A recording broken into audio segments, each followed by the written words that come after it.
कहानी की शुरुआत में हम रात में लंदन के अंदर एक आदमी को देखते हैं जो कि एक लड़की को घसीटकर कहीं ले जा रहा था और उसको देखकर समझ में आता है कि वो लड़की बहुत ही ज्यादा घायल है और वो रो रही है और ये सभी चीजें एक कंस्ट्रक्शन साइट पर हो रही होती है। जिसके बाद प्रोबेबली उस आदमी ने उस लड़की को एक तलवार की मदद से मार दिया था और उसको वहीं पर गाड़ दिया। लेकिन तभी हम नोटिस करते हैं कि वहाँ पर एक शंख भी गिरा हुआ होता है। जिसके बाद सीन सीधा प्रेजेंट में इंडिया, तमिलनाडु, चेन्नई में शिफ्ट होता है, जहाँ पर हम वैष्णवी नाम की एक पॉपुलर शेफ को देखते हैं जो कि अपने यूट्यूब पर कुकिंग वीडियोस के लिए बहुत फेमस थी। अब तभी हम नोटिस करते हैं कि जब वैष्णवी सो रही होती है तभी उसका एक यूट्यूब फैन गोपी होता है, वो उसके घर पर आ जाता है ताकि वो उससे बात कर पाए। लेकिन होता यह है कि हम नोटिस करते हैं कि वैष्णवी के पास एक भयानक काला साया होता है जो कि जाकर गोपी को बुरी तरह से घायल कर देता है। अब वो डर कर नीचे गिर पड़ता है जहाँ पर उसे एक औरत तांत्रिक दिखाई देती है। अब शोर शराबा सुनकर वैष्णवी बाहर आती है तो उसे भी वही सेम तांत्रिक औरत दिखती है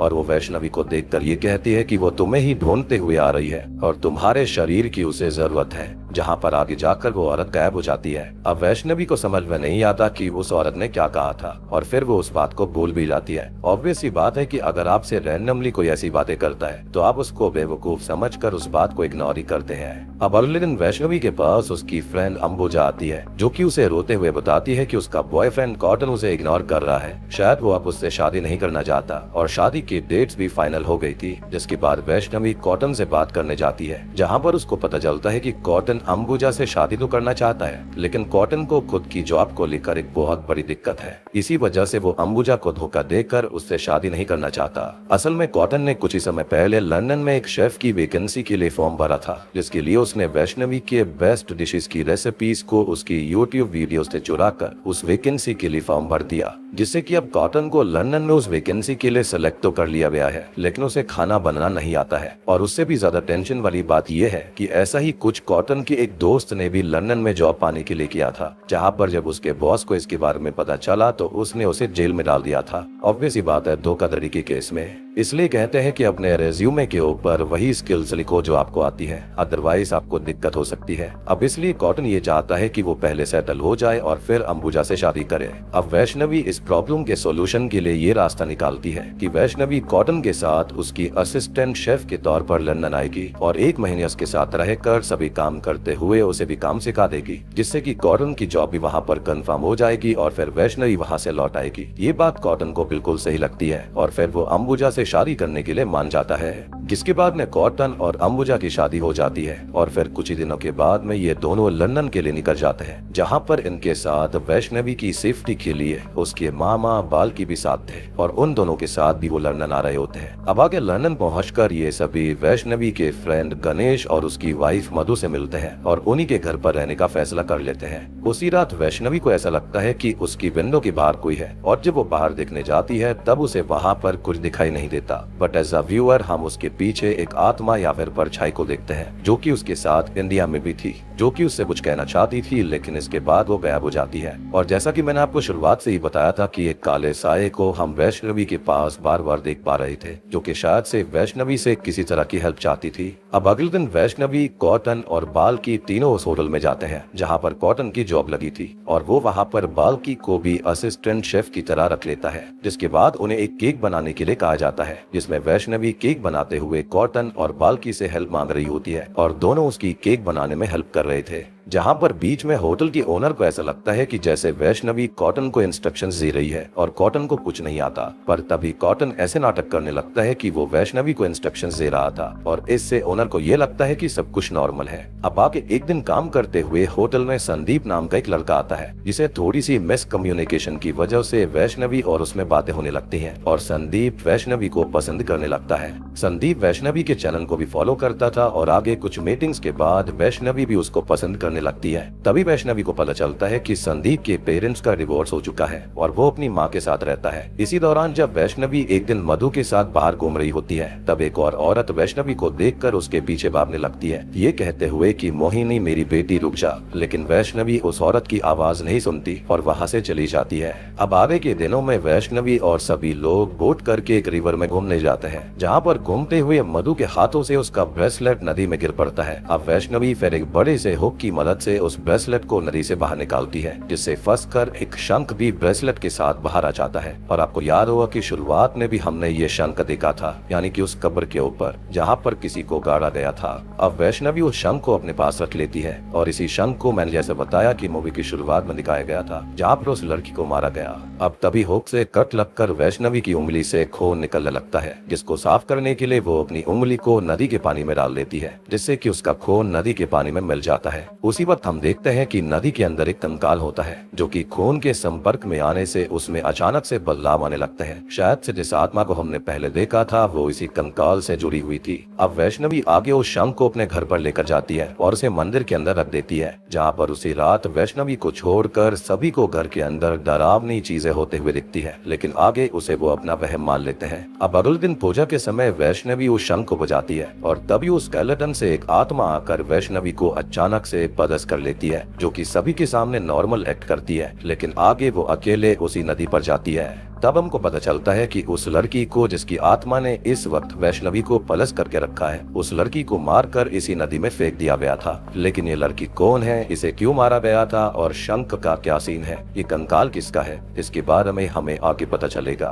अब इसके बाद हमको पता चलता है कि वैष्णवी को जिस आत्मा ने पदस किया है वो एक मोहिनी नाम की लड़की की आत्मा है। और आपको याद भी होगा कि एक औरत आई थी, वो बार बार वैष्णवी को देखकर मोहिनी मोहिनी चिल्ला रही थी, यानी कि कहीं ना कहीं वैष्णवी बिल्कुल मोहिनी जैसी ही दिखती थी। अब आगे वैष्णवी के अंदर जो मोहिनी की आत्मा होती है वो उसके साथ जाकर दो आदमियों को एक एक करके मार डालती है, जो कि शायद से उसके खून में शामिल थे। जिसके बाद संदीप एक शाम वैष्णवी को अपने साथ घर पर पार्टी में लेकर आता है, जहाँ पर वो सभी के सामने वैष्णवी को शादी के लिए प्रपोज करता है और वो हाँ भी कर देती है। जिसके बाद संदीप वैष्णवी को अपने डैड केवीआर से मिलवाता है, जिसको देखते ही मोहिनी फिर से वैष्णवी पर हावी हो जाती है और बहुत ही ज्यादा गुस्सा करने लगती है, क्योंकि केवीआर ही वो आदमी था जिसने मोहिनी को मरवाया था। अब तभी कहानी 2 साल पीछे जाती है, जहाँ पर हम मोहिनी को देखते हैं जो कि बिल्कुल वैष्णवी जैसी ही दिखती थी और हमारा गैस बिल्कुल सही निकला। और असल में वो एक आर्किटेक्ट इंजीनियर होती है और केवीआर की एक कंस्ट्रक्शन कंपनी में वो काम करती थी। और आपको याद होगा कि शुरुआत में उसकी मौत भी कंस्ट्रक्शन कंपनी वाली साइट पर ही हुई थी। और इसी दौरान एक दिन मोहिनी को कंस्ट्रक्शन साइट पर एक बच्चे की स्कूल ड्रेस का कपड़ा मिलता है। तभी उसे याद आता है कि उसने केवीआर के फोन पर एक छोटे बच्चे की फोटो देखी थी जिसने वैसी ही स्कूल ड्रेस पहनी हुई थी।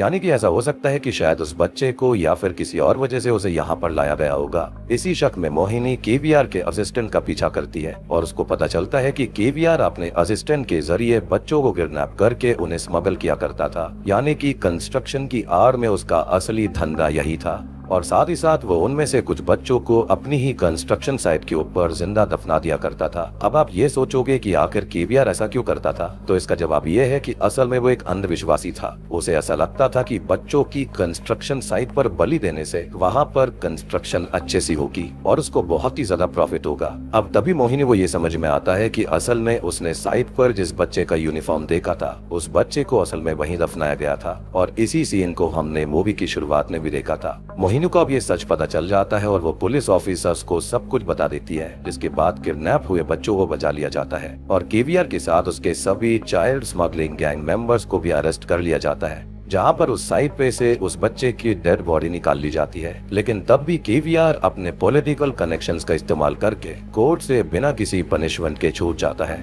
और वैसे भी आजकल तो खाली एक ऐसे लिखकर भी छूटा जा सकता है, ये कोई बड़ी बात नहीं है। इसके बाद वो मोहिनी से बदला लेने के लिए उसे किडनैप करवा के उसे जान से मार डालता है, यानी कि उसकी लाश को उसी नदी में फेंक दिया गया था। खैर अब कहानी फिर से प्रेजेंट टाइम में आती है, जहाँ पर केवीआर जिसके असिस्टेंट को हाल ही में ही मोहिनी ने मारा था, वो ये बात लेकर एक मोंग के पास जाता है, जहाँ पर उसे पता चलता है कि ये आत्मा मोहिनी की है जिसे उसने मारा था और इस वक्त वो आत्मा असल में वैष्णवी के अंदर है जिसकी संदीप से शादी होने वाली है। उस मोंग से केवीआर को पता चलता है कि करीब 5 पीढ़ियों पहले मोहिनी और वैष्णवी जुड़वा बहनें थी और इसलिए उन दोनों के बीच एक अलग कनेक्शन है। और अब आपको समझ में आया होगा कि क्यों वो आत्मा बार बार शुरुआत से ही उसके पीछे थी और क्यों वो उससे हेल्प मांग रही थी, उसको कोई नुकसान नहीं पहुंचा रही थी, बल्कि उस YouTube सब्सक्राइबर से भी शुरुआत में, यानी कि गोपी से भी उसकी आत्मा ने इसलिए वैष्णवी को बचाया था। और आपको ये भी याद हुआ कि शुरुआत में उस तांत्रिक औरत ने कहा था कि उसको तुम्हारा शरीर चाहिए, तो वो यहाँ पर इसके बारे में ही बात कर रही थी, यानी कि मोहिनी के बारे में। वो सब कुछ देख सकती थी। खैर, अब जब केवीआर ने मोहिनी को मारा था, उसी वक्त से मोहिनी की आत्मा एक शरीर को ढूंढ रही थी जिसमें प्रवेश करके वो अपना बदला ले सके, और वो शरीर किसी ऐसे का होना चाहिए जो कि एक वक्त पर उसके सबसे करीब थी, तभी उसकी शक्ति बिल्कुल बहुत ज्यादा होती। यानी कि काइंड ऑफ हम ये कह सकते हैं कि वैष्णवी मोहिनी की एक डॉपलगैंगर थी, और वो बस वैष्णवी का ही इंतजार कर रही थी। जहां उस दिन वैष्णवी का खून नदी के पानी में मिल गया, और वहीं पर मोहिनी का स्केलेटन भी था, जिसने उसी के थोड़े समय के बाद में वैष्णवी को पलस कर लिया था। यानी कि ये काइंड ऑफ रिचुअल था जो कि कंप्लीट हो गया। और आपको यहाँ पर मोहिनी और ये शंख सारी चीजों से आपको याद आ रहा होगा कि जब समुद्र मंथन हुआ था तब भी ऐसा ही हुआ था। और आपने नोटिस भी किया होगा जो मोहिनी का पोस्टर है, यानी कि इस मूवी का जो पोस्टर है, उसके अंदर ये एक तरह से विष्णु जी के ही अवतार को दिखाया गया है। एनीवेज, अब आगे मोहिनी केवीआर को ढूंढकर उसे बहुत ही बुरी तरह से मारती है और उसकी जान ले लेती है। जिस बीच केवीआर उसे ये कहता है कि मेरे मरने के बाद मेरा बेटा तुमसे बदला लेने आएगा। इस पर वैष्णवी कहती है कि मुझे पता है, तुमने अपने बेटे को अपनी सारी प्रॉपर्टी दे दी है, इसलिए अब मेरा अगला शिकार वही होगा। असल में मोहिनी का ये मकसद था कि वो केवीआर की पूरी ही जनरेशन को खत्म कर देगी। अब इस वक्त तक सभी को वैष्णवी के मोहिनी से पदस होने के बारे में पता चल गया था, और फिर संदीप की माँ और बाकी सभी लोग उसी मॉन्क के पास हेल्प लेने जाते हैं, जहाँ पर वो सभी को बताता है कि मोहिनी अब संदीप को मारने की कोशिश करने वाली है, जिसको एक ही तरीके से रोका जा सकता है कि अगले सूर्य ग्रहण पर अगर हम मोहिनी को वैष्णवी के शरीर से बाहर निकाल दें और वैष्णवी के शरीर को नष्ट कर दें, तब मोहिनी को दूसरा ऐसा शरीर नहीं मिल पाएगा और वो संदीप को भी नहीं मार पाएगी। लेकिन इसमें वैष्णवी की जान जानी निश्चित थी, जिसके बाद वो मॉन्क को कहते हैं कि इसमें एक इंसान को अपनी जान देनी पड़ेगी, या तो वैष्णवी को या फिर संदीप को, या फिर एक और तरीका है जहाँ पर हमें इंसानी सैक्रिफाइस करना पड़ेगा, जिससे कि मोहिनी की आत्मा शांत होकर वापस चली जाएगी। अब आगे संदीप की माँ जो होती है वो मोहिनी की माँ और वैष्णवी की माँ से मिलने जाती है और उन्हें सारी बातें बताती है। उन्हें कहती है कि हमें मोहिनी की आत्मा को शांत करने के लिए भगवान से प्रार्थना करनी पड़ेगी, जिसके लिए हमें सूर्य ग्रहण के दिन एक पूजा करनी होगी, और इसके लिए दोनों मान जाते हैं। अब अगले दिन ही सूर्य ग्रहण होता है और संदीप को इस बात का जरा भी अंदाजा नहीं होता कि वैष्णवी पॉजेस्ड हालत में है। तभी अचानक से ही वैष्णवी संदीप के घर में केवीआर की फोटो देख लेती है और उस पर मोहिनी हावी पड़ जाती है, जिसके बाद वो संदीप पर हमला कर देती है। और संदीप को समझ में नहीं आता कि हो क्या रहा था, कि वैष्णवी उसे क्यों मारना चाहती है, यानी कि अभी तक उसे सारी बातों के बारे में नहीं पता। तभी उसे उसकी माँ का कॉल आता है, जिससे उसको पता चलता है कि वो वैष्णवी नहीं बल्कि मोहिनी है, जिसे उसके पिता ने मरवा दिया था। उसी वक्त संदीप की माँ और मॉन्क यहाँ पूजा कर रहे होते हैं, और इंडिया में मोहिनी और वैष्णवी की माँ एक साथ पूजा कर रही थी। अब संदीप किसी तरह से अपनी जान बचाते हुए बुद्धिस्ट टेम्पल पहुंच जाता है, जहां पर उसी वक्त सूर्य ग्रहण हो जाता है और मॉन्क एग्जैक्टली उसी वक्त अपनी शक्ति से वैष्णवी के हार्ट को कुछ समय के लिए रोक देते हैं। तभी हमको पता चलता है कि संदीप की माँ और मॉन्क ने ये फैसला किया था कि जब वैष्णवी के मरने के बाद मोहिनी उसके शरीर से बाहर आएगी, तब मॉन्क उस आत्मा को पकड़ लेंगे और वैष्णवी को वापस होश में ले आएंगे। यानी कि ये उनकी एक ट्रिक थी ताकि वैष्णवी की जान भी न जाए, क्योंकि संदीप उससे प्यार करता था, और इसके चलते मोहिनी की आत्मा भी शांत हो जाती। जिसके पीछे मॉन्क का ये लॉजिक होता है कि हार्ट के रुकने के 15 मिनट बाद भी उसे मेडिकल इक्विपमेंट से फोर्सफुली पंप करके जिंदा किया जा सकता था, जिस वजह से मॉन्क ने वैष्णवी का हार्ट कुछ समय के लिए रोक दिया। लेकिन यहाँ पर चीजें उल्टी होने लगती हैं। मोहिनी की आत्मा वैष्णवी के शरीर से तो निकल जाती है, लेकिन वो वैष्णवी की आत्मा को भी अपने साथ पकड़ लेती है और उसे वापस उसके शरीर में जाने से रोकने लगती है, जिससे सभी समझ जाते हैं कि जल्दी ही वैष्णवी मारी जाएगी, क्योंकि उसकी आत्मा उसके शरीर में वापस नहीं आ पा रही है और इसके हार्ट को भी तभी पंप किया जा सकता था। अब ये बात इंडिया में वैष्णवी और मोहिनी की माँ को पता चलती है कि वैष्णवी मारी गई है, क्योंकि टेक्निकली अभी वो मरी हुई थी। इसको सुनकर वैष्णवी की माँ रोने लगती है और तभी मोहिनी की माँ को याद आता है कि मोहिनी को बस एक इंसान का सेक्रीफाइस चाहिए जिससे कि उसकी आत्मा शांत हो सके। जिसके बाद मोहिनी की माँ एक चाकू लेकर देवी माँ के सामने अपना खुद का गला काट लेती है। जी हाँ, यानी कि उन्होंने अपना सेक्रीफाइस, अपना बलिदान दे दिया था। और तभी मोहिनी की आत्मा वैष्णवी की आत्मा को आजाद कर देती है और वैष्णवी फिर से जिंदा हो जाती है और सब कुछ नॉर्मल हो जाता है। क्योंकि अल्टीमेटली केवीआर तो मारा ही गया था, लेकिन फिर भी वैष्णवी बहुत ही ज्यादा गुस्से में थी कि वो यहाँ पर केवीआर के पूरे खानदान को ही खत्म कर देगी। लेकिन मोहिनी की माँ जानती थी कि उसकी बेटी कभी वापस नहीं आएगी और उससे मिलने का एक ही तरीका है कि अगर वो खुद को खत्म कर ले तो उन दोनों की आत्मा जुड़ जाएगी, यानी कि यूनाइट हो जाएगी।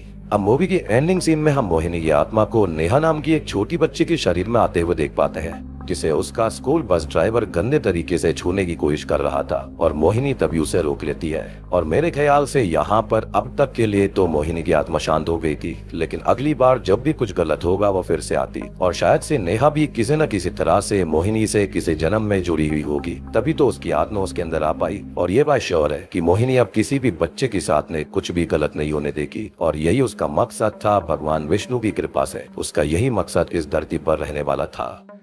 इसी के साथ में ये मूवी यहीं पर खत्म हो जाती है। तो दोस्तों ये थी मोहिनी फिल्म की कहानी। उम्मीद करता हूँ कि आपको पसंद आई होगी। मुझे तो मूवी काफी इंटरेस्टिंग लगी, देखने में काफी बढ़िया है। तो वीडियो पसंद आई हो तो लाइक कर देना, चैनल के ऊपर नए हैं तो सब्सक्राइब कर लीजिए, कमेंट कर दीजिए।